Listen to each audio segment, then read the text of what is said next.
नमस्कार दोस्तों, एक बार फिर मैं आप सबका आपके अपने YouTube channel DRS toppers live पर स्वागत करता हूं।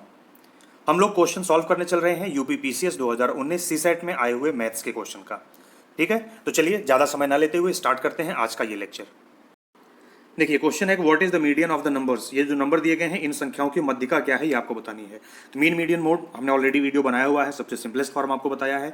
आपको कुछ नहीं करना है, इन सभी नंबरों को छोटे से बड़े या बड़े से छोटे क्रम में अरेंज करना, सबसे बीच वाला नंबर आपकी मध्यिका होगी। चलिए देखते हैं इसका सोल्यूशन। देखिए अब जैसे ही आपने सभी आंकड़ों को घटते से बढ़ते क्रम में लिखा तो आपके लिए मैं एक सबसे सही तरीका बताता हूं। सबसे पहले तो आप काउंट कर लो कुल कितने आंकड़े हैं। हमने काउंट किया तो हमें पता चले कि ये कुल 12 आंकड़े हैं। अब हमें क्या चाहिए, बीच का जो नंबर होता है वही होती है मध्यिका।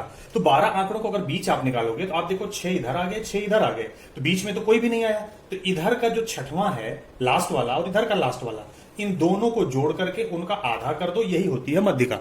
ठीक, तो इसका मतलब कि हमें इसका लास्ट और एक और एक्स्ट्रा, यानी हमें टोटल सिर्फ शुरुआत के 7 आंकड़े चाहिए।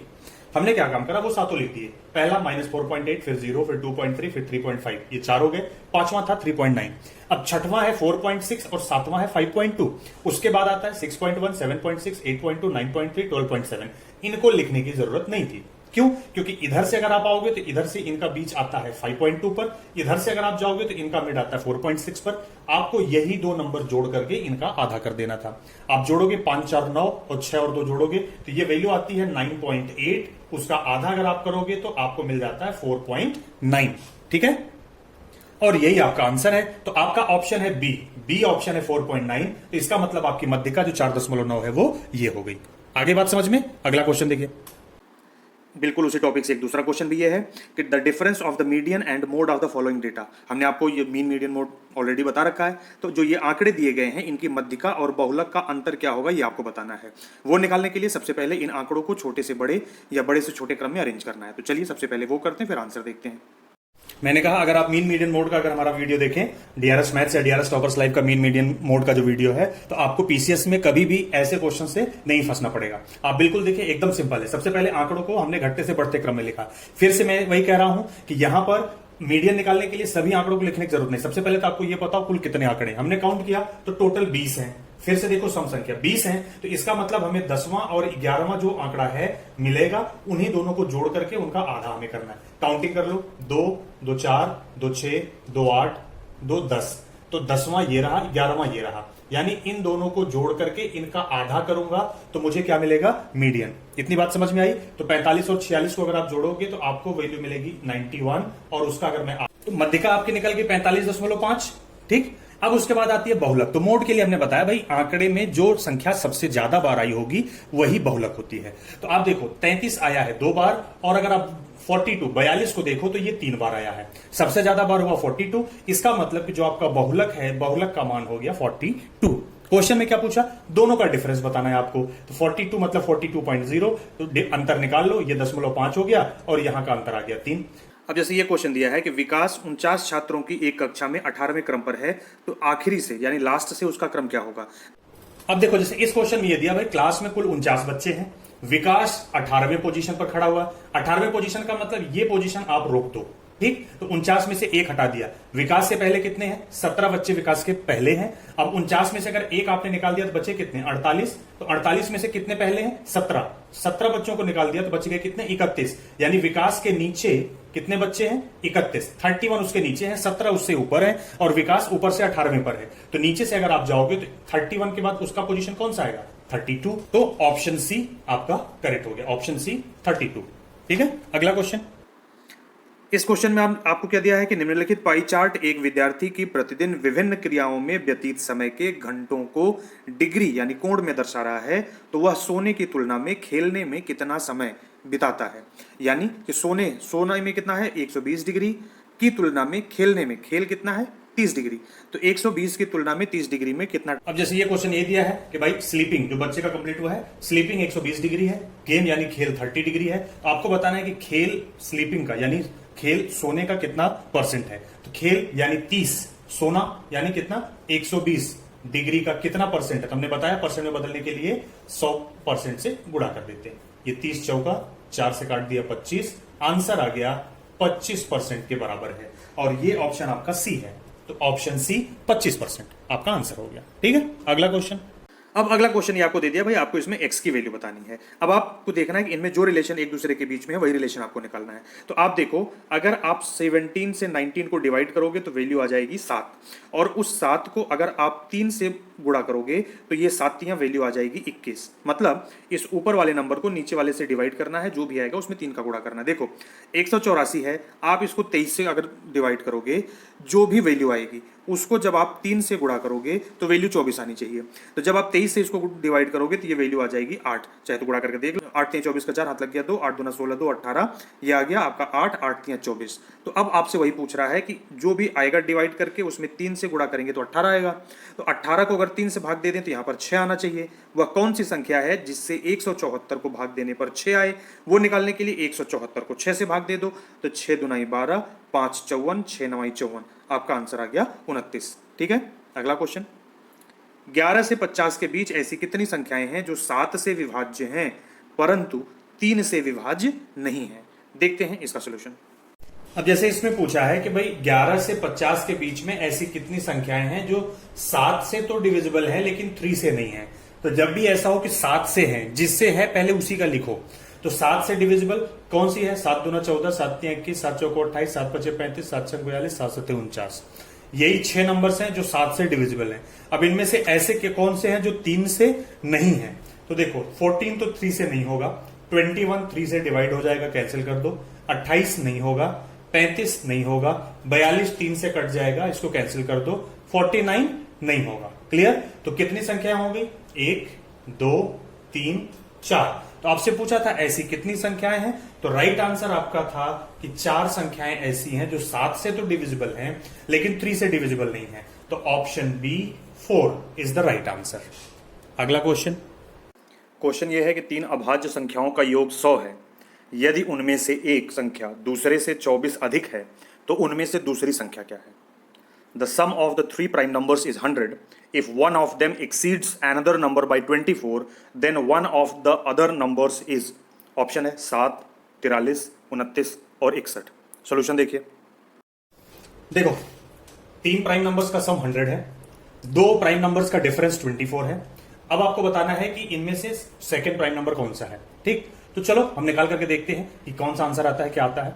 अब देखो, अगर हम 7 लेते हैं एक प्राइम नंबर, तो दूसरा जो भी प्राइम नंबर होगा इससे उसके बीच में डिफरेंस 24 का आना है। तो अगर मैं इसमें 24 माइनस तो कर नहीं सकता, आइदर प्लस होगा या माइनस होगा, तो माइनस हो नहीं सकता, प्लस हो सकता है। तो अगला नंबर आ गया 31। 7 और 31 ये दोनों ही प्राइम है, लेकिन दोनों को ऐड करते ही 38 मिलता है। और 100 से 38 माइनस करूंगा तो जो वैल्यू मुझे मिलती है वो आती है 62। और ये थर्ड वाला जो नंबर है ये प्राइम नंबर नहीं है, तो 7 के साथ तो पेयर बन नहीं सकता, ये कैंसिल आउट हो गया। आते हैं 29 पर।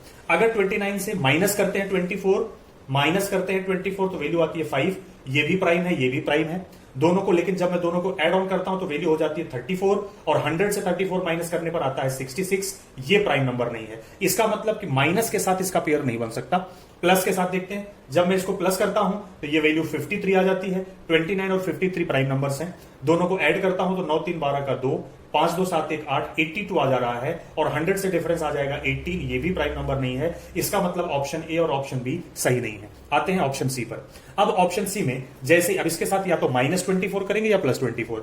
अगर मैंने यहां पर इसके साथ पहले किया -24 तो यहां पर कितना 13 में से 4 गया, आ गया वैल्यू कितनी 9। और फिर यहां पर 3 में से 2 गया 1, ये आ गया 19। 43 और 19 दोनों ही प्राइम नंबर है, लेकिन जैसे ही आप इनको ऐड करोगे 9 3 12 का 2, 4 1 5 1 6, 62 आ जा रहा है। अब 100 - 62 करेंगे तो 38 आएगा, और ये 38 प्राइम नंबर नहीं है। तो माइनस के साथ तो नहीं बना, प्लस के साथ करते हैं। अगर मैं इसको प्लस करता हूं तो 4 + 3 4 3 7 और 4 2 6, ये वैल्यू आ जाती है 67। और 100 - 67 करूंगा तो वैल्यू आती है 33, और ये 33 प्राइम नहीं है, तो इसके साथ भी इसका पेयर नहीं हुआ। तो बिना सॉल्व किए आपका राइट आंसर हो जाएगा 61। सॉल्व करके देखना चाहते हो देख लो। अगर ये 61 है, प्लस में इसमें 24 अगर मैं करता हूं +24 तो ये आ जाता है 85। ठीक, तो 85 तो प्राइम नहीं है, इसका मतलब प्लस के साथ नहीं बनेगा।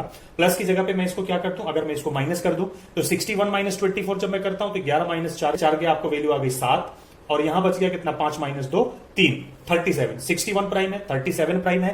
इन दोनों को अगर मैं ऐड कर देता हूं तो ये वैल्यू आ रही है 98। और 100 - 98 करने पर वैल्यू आ रही है 2, ये भी प्राइम है। तो 3 प्राइम नंबर्स का पेयर बन गया 2 37 और 61, इसमें से दो प्राइम नंबर्स ऐसे हैं जिनके बीच का जो डिफरेंस है वो है 24 का। करेक्ट? तो आपका आंसर हो गया 61।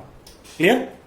ये क्वेश्चन दिया हुआ है कि एक चिड़ियाघर में खरगोश और कबूतर हैं, उनके सिरों की संख्या की गिनती की जाती है तो ये कुल 200 होते हैं, और अगर उनके पैरों की संख्या को गिना जाता है तो ये कुल 580 होते हैं।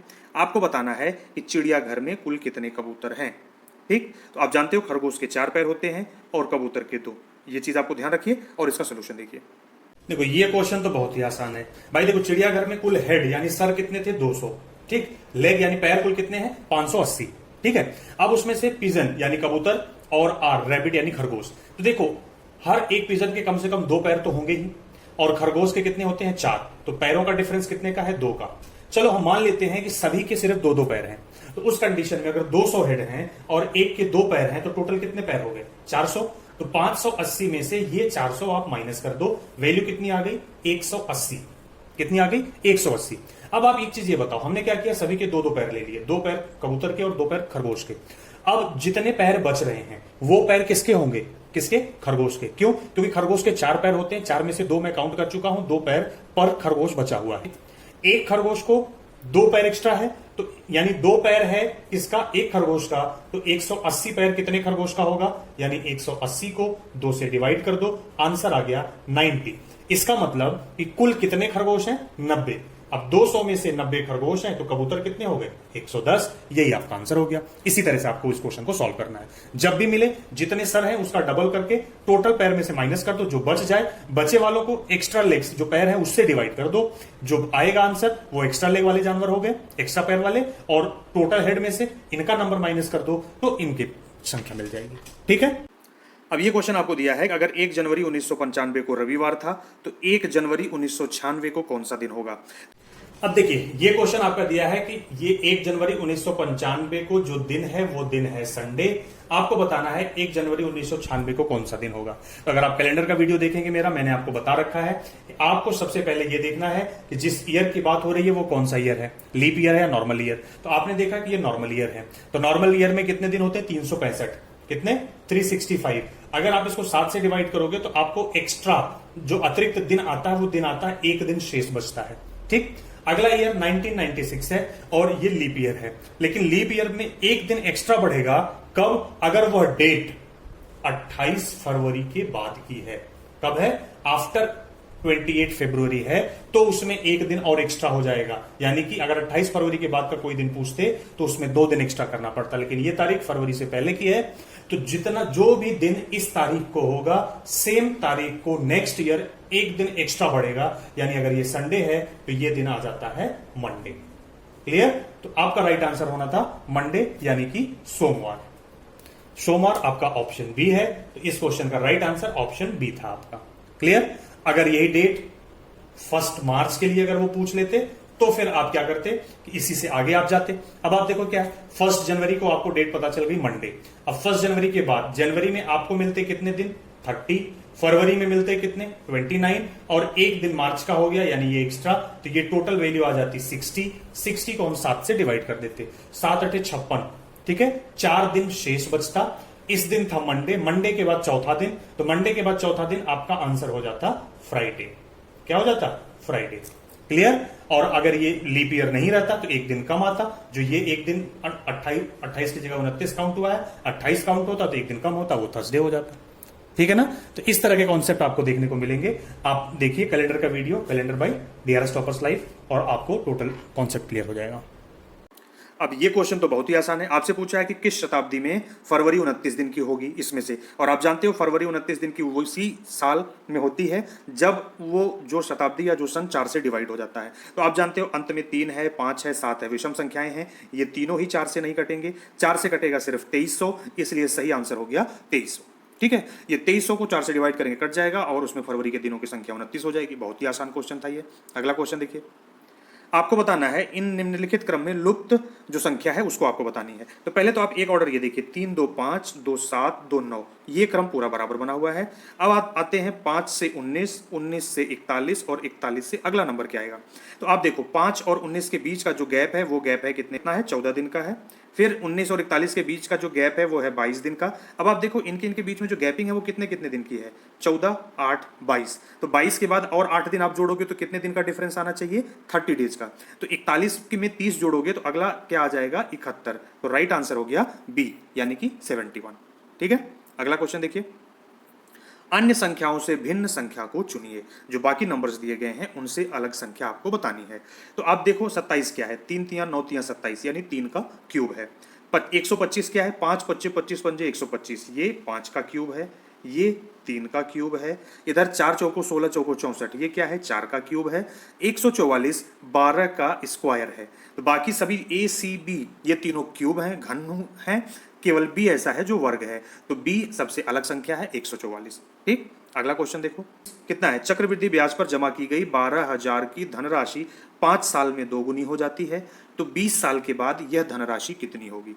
देखिए, ऐसे तो इस क्वेश्चन के लिए मैंने आपको जो फॉर्मूला पढ़ाया हुआ है, अगर आप देखेंगे सिंपल इंटरेस्ट और कंपाउंड इंटरेस्ट के वीडियोस में, तो मैंने सारी चीजें बता रखी हैं। लेकिन अगर आप इस वीडियो को, आप इस क्वेश्चन को सॉल्व करने के लिए अगर आपको कुछ भी क्लियर नहीं रहता, सिर्फ आप क्वेश्चन पर ध्यान देते, तो भी आप इसका आंसर बता देते। ये कह रहे हैं कि 12,000 रुपए है, 5 साल में डबल हो रहा है। तो पहले 5 साल में 12,000 का डबल होकर के कितना हो जाएगा, 24,000 हो जाएगा। इंटू 2 करोगे 24,000 हो गया। अगर ये 5 साल में डबल हो रहा है तो अब ये 24,000 अगले 5 साल में फिर से डबल हो जाएगा, यानी 24 का डबल कितना हो गया, 48,000 हो जाएगा। फिर अगले 5 साल में 48 का डबल यानी कि कितना हो जाएगा, 96,000 हो जाएगा, 96,000 हो जाएगा। और फिर अगले 5 साल में इसका डबल यानी कि 1,92,000 ये वैल्यू हो जाएगी। और ये टोटल टाइम कितना हो गया, 20 वर्ष। और यही आपसे क्वेश्चन पूछा था। अगर आपको नहीं भी कुछ पता रहता तो भी आप इसकी वैल्यू बता लेते। ठीक है, तो इसका राइट आंसर होगा 1,92,000 और ये ऑप्शन नंबर डी है आपका। क्या है, डी। बाकी इस टाइप के क्वेश्चन का सोल्यूशन देखने के लिए आप हमारा simple interest, SI and CI compound interest के सारे वीडियोस आप प्लेलिस्ट में जाकर के देख जाइए। आपके कोई भी क्वेश्चन गलत नहीं होंगे, सारे क्वेश्चन आप सही करके आओगे। ये क्वेश्चन आपको दे रखा है कि दो संख्याओं का महत्तम समापवर्त और लघुत्तम समापवर्त क्रमशः 12 और 144 है। अगर एक संख्या 36 है तो दूसरी संख्या क्या होगी। आइए देखिए, हमने आपको पहले ही बताया है कि दो संख्याओं का गुणनफल उनके महत्तम समापवर्त और लघुत्तम समापवर्त के गुणनफल के बराबर होता है। आपको दिया पहली संख्या 36, दूसरी संख्या बतानी है, महत्तम समापवर्त 12 और लघुत्तम कितना, 144। अब आप यहां से इसको अगर आप डिवाइड करो तो ये कितना हो जाएगा, 12 तियां 36, 3 से इसको भाग दो, 3 चौको 12, 2 24, 3 अट्ठे 24, ये कट गया। इसका मतलब ये हो गया कि दूसरी संख्या आपको मिल गई। दूसरी संख्या का मान कितना होगा, 48, 48, यानी कि आपका ऑप्शन बी करेक्ट है। ठीक है, ये अगला क्वेश्चन है कि एक माता अपनी बेटी से 4 गुना बड़ी है, पिता अपनी बेटी से 5 गुना बड़ा है। तो माता एवं पिता की उम्र का योग 135 वर्ष है। तो बेटी की उम्र क्या होगी, ये आपको बताना है। देखते हैं इसका सोल्यूशन।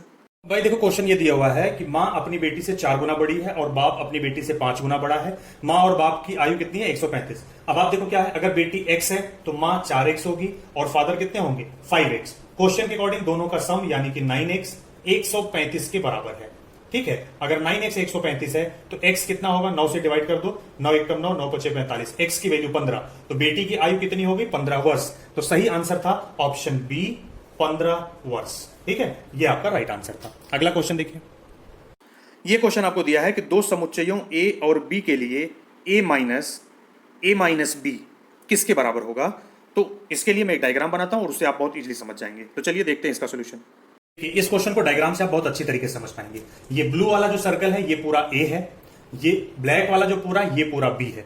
ठीक, अब ये कह रहे हैं कि इस कंप्लीट क्वेश्चन का मतलब समझिए, ए यानी कंप्लीट ब्लू में से ए माइनस बी। अब ए माइनस बी कौन सा है, ये हुआ ए, इसमें से बी अगर मैं निकाल दूं तो ये वाला जो पोर्शन है, इस पोर्शन को कहते हैं क्या, this portion is A minus B. इनका कहना है इस पूरे ए में से ए माइनस बी यानी कि ये वाला पोर्शन अगर निकाल दें तो कितना बचेगा। तो ब्लू में से इतना पोर्शन निकाल देंगे तो ये वाला पोर्शन केवल बचेगा।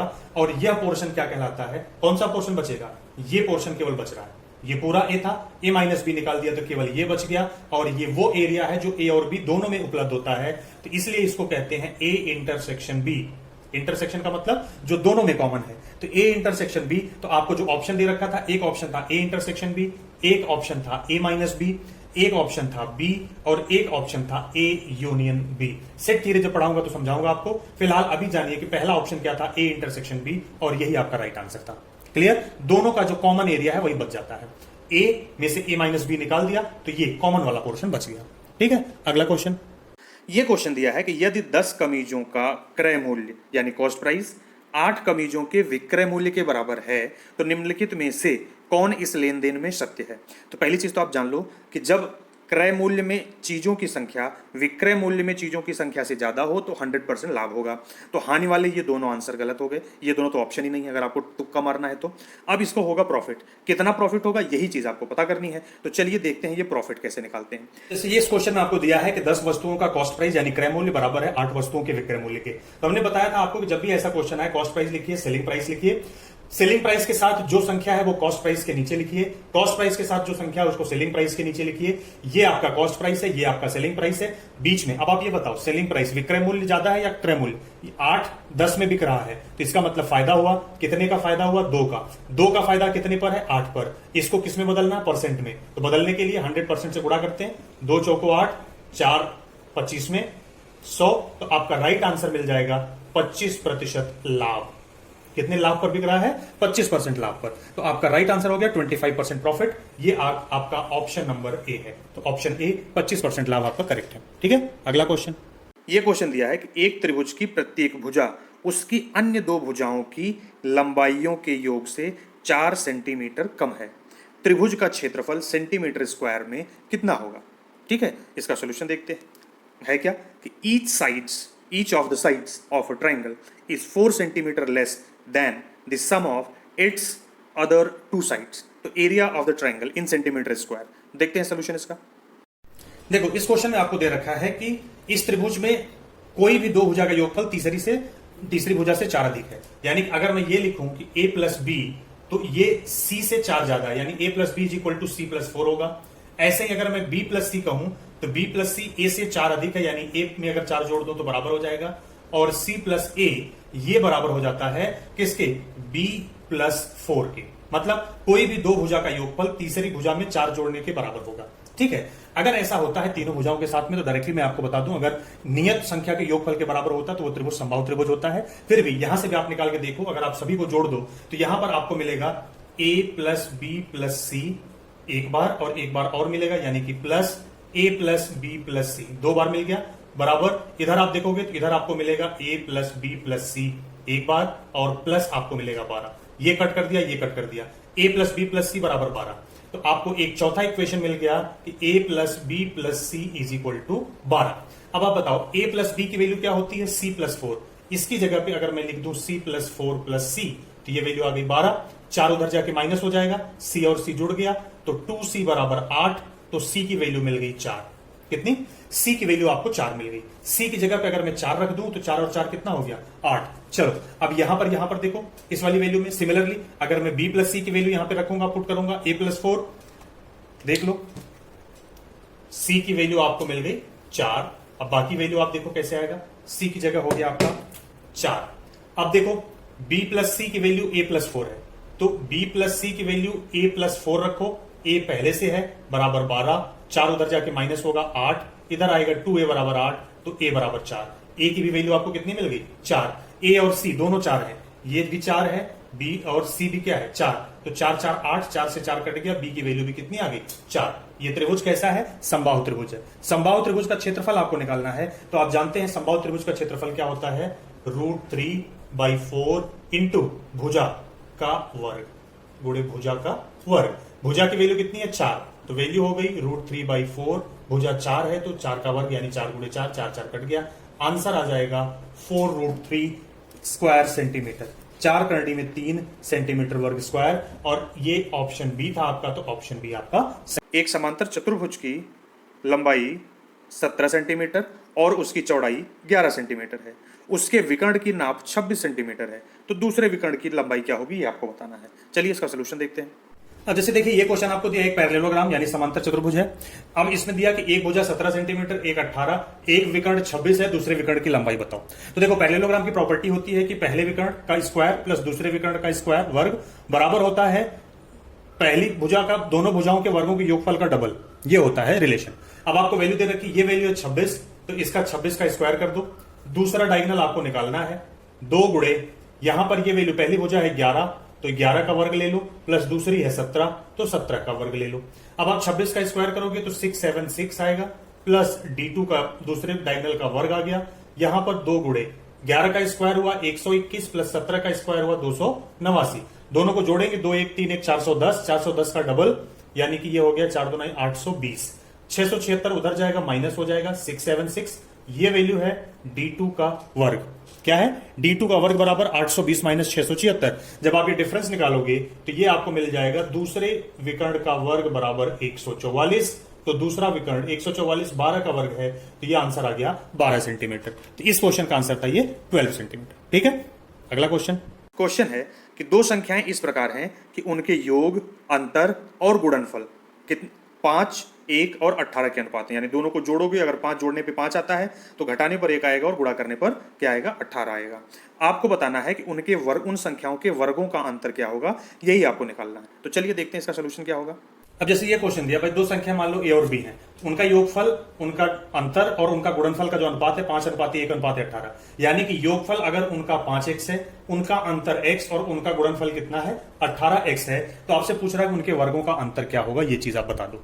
तो चलो इसी चीज को देखो, मैं ऐसे लिख सकता हूं कि a प्लस बी बराबर 5x, a माइनस बी बराबर x। अगर यहां से मैं इन दोनों को जोड़ दूं तो ये वैल्यू आ जाएगी 6x, ये कट गया, 2a बराबर 6x, तो a बराबर हो गया 3x।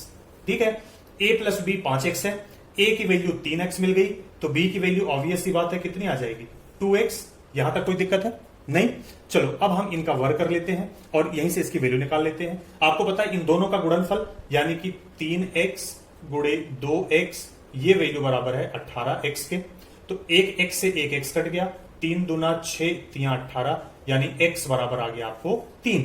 x बराबर अगर 3 है तो a का मान 3x यानी 3 3 9 और b का मान 2 3 6। आपसे पूछा दोनों के वर्गों का अंतर बताओ, तो 9 का वर्ग होता है 81, 6 का वर्ग होता है 36। दोनों का अंतर निकाल लो, 11 में से 6 गया 5, यहां बचा 7, 7 में से 3 गया 4। तो आंसर आ गया कितना? 45 यानी कि 45। तो आपका राइट ऑप्शन जो दिया हुआ था वो ऑप्शन बी है, जो 45 दिया हुआ है। भाई ये क्वेश्चन आपको दिया है कि यदि बहुपद x³ plus 4x² minus 3x minus 18 का एक गुणनखंड अगर x माइनस 2 है तो इसके बाकी के गुणनखंड क्या होंगे। ठीक है, तो अब इसको सॉल्व करके आपको हम दिखाते हैं कि बाकी के गुणनखंड क्या होंगे और उनको कैसे आप निकाल सकते हो। अब जैसे ये क्वेश्चन आपको दे रखा था कि भाई इसका एक गुणनखंड है x माइनस 2, तो बाकी का गुणनखंड आपको क्या है ये बताओ। तो एक तो तरीका है कि इस पूरे को x माइनस 2 से भाग दे दूं। भाग देने का तरीका होता है कि पहले से पहला कटना चाहिए, ये x ये x³। अगर मैं x² लूंगा तो ये क्या हो जाएगा? देखो x² का x में गुणा होगा x³ हो जाएगा, x² का -2 में गुणा होगा तो -2x² हो जाएगा।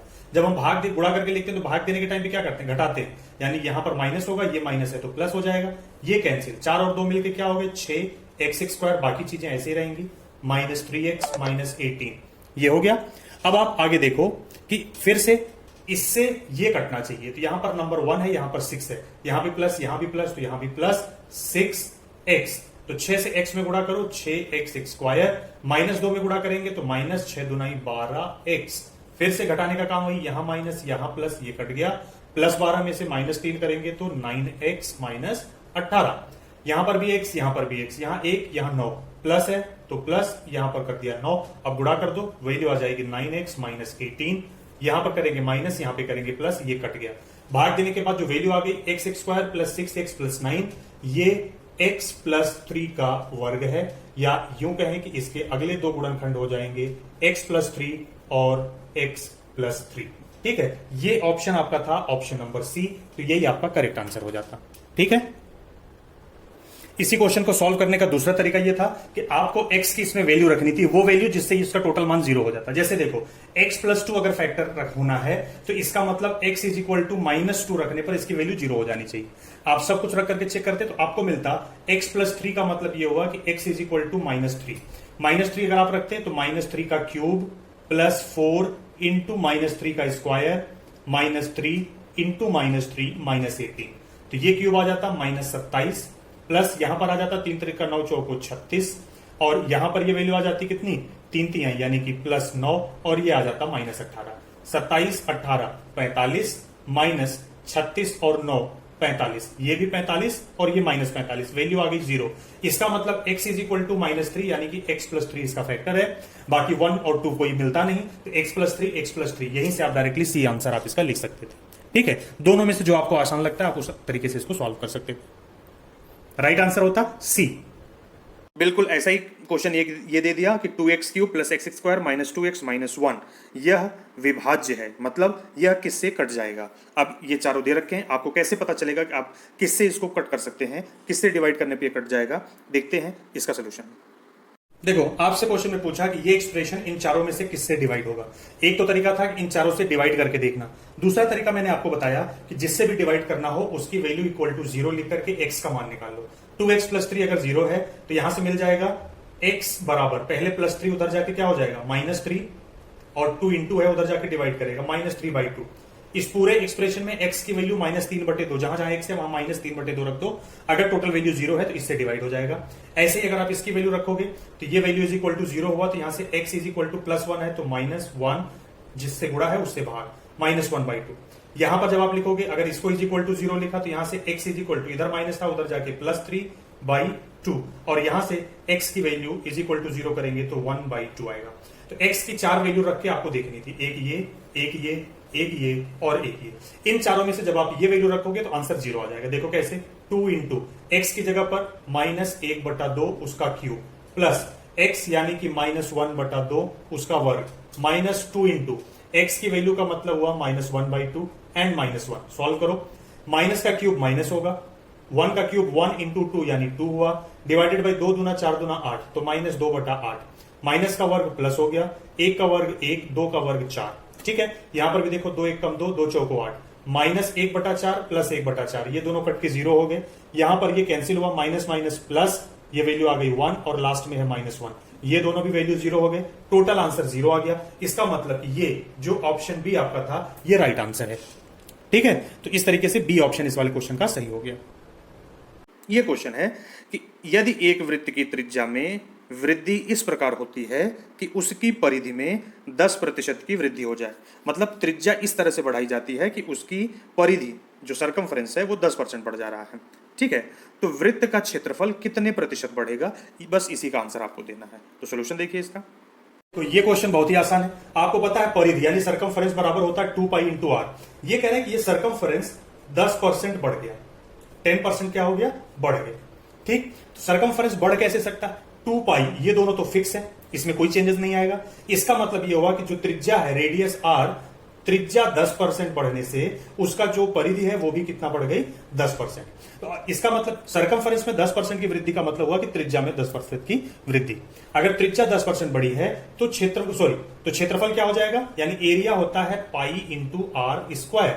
ठीक, आर मतलब 10 और वो 10। तो देखो, जब भी हमने बताया है कि जब भी वृद्धि के लिए, परसेंटेज वृद्धि के लिए हमने आपको बताया है, ये आर मान लो दोनों दो अलग अलग आ रहे हैं, एक आर ये है एक आर ये है, तो कुल वृद्धि क्या होगा, अगर दोनों में वृद्धि है तो ये हुआ 10%, ये हुआ 10%। फिर इसके बाद हमने आपको बताया, अगर फॉर्मूला याद हो तो x + y प्लस आप क्या करते हो x इंटू वाई बाई 100, ये जो टोटल वैल्यू आएगी, चाहे प्लस या माइनस, प्लस आई तो वृद्धि, माइनस आई तो उसमें कमी।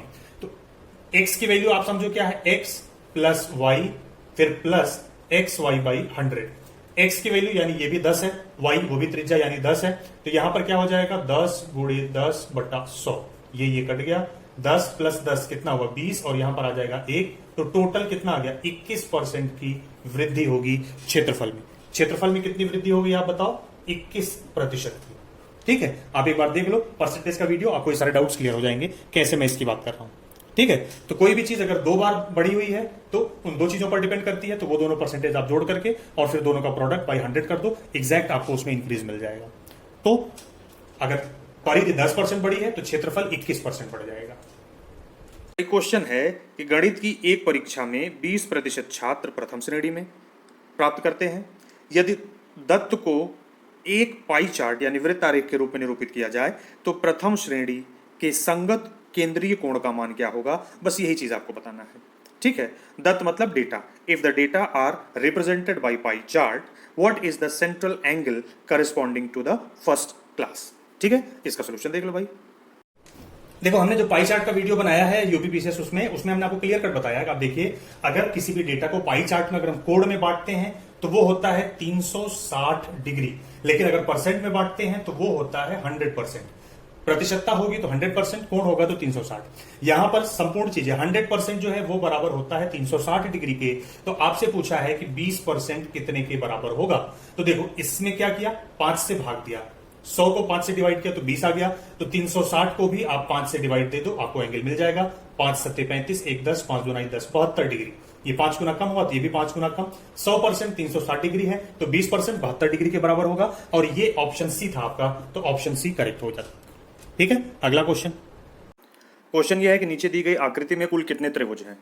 The total number of triangles in the following figure. Option है 15, 13, 12 और 16। ठीक है, तो चलिए इस डायग्राम को ड्रॉ करता हूं और आपको बताता हूं कि इसमें कुल कितने ट्राइंगल्स हैं। देखिए सबसे पहले सिंगल सिंगल त्रिभुज को काउंट करेंगे, फिर डबल डबल को, और फिर उसके बाद वालों को। तो देखो ये हो गया पहला ट्राइंगल, ये हो गया दूसरा, उसके बाद ये हो गया तीसरा, ये हो गया चौथा, ये हो गया पांचवा, ये हो गया छठवां। तो सिंगल वाले कितने त्रिभुज हो गए? 6। अब दो त्रिभुजों को मिलाकर के जो त्रिभुज बनते हैं उसको काउंट करता हूं। अब अगर आप डबल डबल वाले त्रिभुज को देखेंगे तो उसमें से ये हो गया 7 नंबर त्रिभुज जो इन दोनों को मिला के बन गया। इन दोनों को मिलाकर के बनने वाला त्रिभुज ये हो गया 8 नंबर, इसको और 8 नंबर ये हो गया। इन दोनों को मिलाकर के बनने वाला ये हो गया 9 नंबर। इन दोनों को मिलाकर के बनने वाला ये हो गया कितना? 10 नंबर। इन दोनों को मिला के बनने वाला ये त्रिभुज हो गया 11 नंबर। और फिर इन दोनों आकृतियों को ये देखो, ये दोनों मिलाकर के ये बन गया आपका 12। ये टोटल त्रिभुज हो गए 12। अब आप देखो इसको और इसको, यानी कि ये वाला त्रिभुज ये बन गया आपका कितना? 13 नंबर। फिर इस वाले को और इस वाले को ये मिलाकर के ये पूरा बन गया 14 नंबर। फिर इसको और इसको, इन तीनों को मिलाकर के बनने वाला ये बन गया कितना? 15। तो टोटल आपके पास कितना? सिंगल वाले 6, डबल वाले भी आपके पास कितने हो गए? 6, और 3 को मिलाकर के बनने वाले कितने हो गए? 3। ठीक है, तो टोटल आप इनको ऐड करो, आपका आंसर आ जाएगा 15, यानी कि 15। तो ऑप्शन ए 15 आपका राइट आंसर है। इस वीडियो में इतना ही, फिर मिलते हैं अगले वीडियो में। तब तक आप देखते रहिए videos bye DRS toppers live. और आपको जो भी कंफ्यूजन, जो भी चीज़ें आपको दिक्कत कर रही हैं, आप हमसे पूछते रहिए। हम अगले वीडियो में लेकर के आते हैं कुछ और सॉल्यूशंस, कुछ और क्वेश्चंस। तब तक के लिए बने रहिए डीआरएस टॉपर्स लाइव के साथ में। Thank you so much for watching this video.